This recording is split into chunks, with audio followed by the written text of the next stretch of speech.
ದೇವನಗರ, ದೇವರ ನಗರ ಅಂದರೆ ಕೇರಳ ಇರ್ಬೋದು, ಅಥವಾ ದೇವರ ನಾಡು ಅಂತ ಹೇಳ್ತಿದ್ರು, ಹರಿದ್ವಾರ ಇರ್ಬೋದು. ಅದೇ ಯಾಕೆ ಮುಳುಗ್ತಾ ಇದೆ ಅಂತ ಕುಹುಕುಗಳನ್ನು ನಾವು ಕೇಳ್ತಾ ಇದ್ದೀವಿ.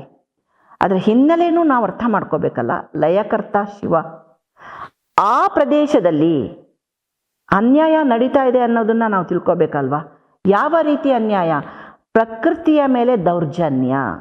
ಅಂದರೆ ಇವಾಗ ಒಂದು ಪ್ಲೇಸ್ ಇದೆ, ಈ ಮಣ್ಣು ಎಷ್ಟು ಭಾರವನ್ನು ತಗೊಳ್ಳಿಕ್ಕೆ ಸಾಧ್ಯನೋ ಅಷ್ಟಕ್ಕೆ ತಕ್ಕಂತೆ ಪ್ರಕೃತಿ ರಚನೆ ಆಗಿತ್ತು ಅಂತ ನಾವು ನಂಬ್ತೀವಿ.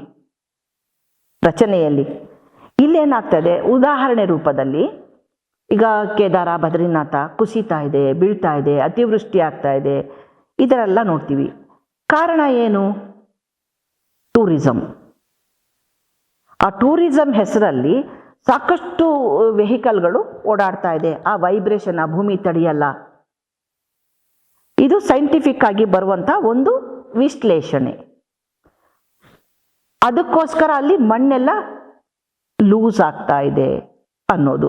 ಎರಡನೇದು, ಲಯಕರ್ತ ಶಿವ ಪ್ರಳಯವನ್ನು ತಂದ, ಸ್ವಚ್ಛ ಮಾಡಿಕೊಂಡ ಅಂತ ನಾವು ಧಾರ್ಮಿಕತೆಯಲ್ಲಿ ಹೋದಾಗ ಇದನ್ನು ತಗೊಳ್ತೀವಿ. ಆಧ್ಯಾತ್ಮಿಕತೆಗೆ ಬಂದಾಗ ನಾವು ಇನ್ನೊಂದು ಥರ ವಿಶ್ಲೇಷಣೆ ಕೊಡ್ತೀವಿ. ಅಯೋಗ್ಯರು, ಅಪಾತ್ರರು ಇವರೆಲ್ಲ ಆ ಒಂದು ಜಾಗದಲ್ಲಿ ಹೋದಾಗ ಅಶುದ್ಧ ಆಯಿತು. ನೋಡಿ ಇಲ್ಲಿ ಎಷ್ಟು ಚೆನ್ನಾಗಿ ಅಡಗಿಸಿಟ್ಟಿದ್ದಾರೆ. ಧಾರ್ಮಿಕತೆ ಬೇರೆ, ಆಧ್ಯಾತ್ಮಿಕತೆ ಬೇರೆ, ವೈಜ್ಞಾನಿಕತೆ ಬೇರೆ. ಇದೆಲ್ಲವೂ ಒಳಗೂಡಿಸ್ಕೊಂಡಿರೋದೇ ಪ್ರಕೃತಿ.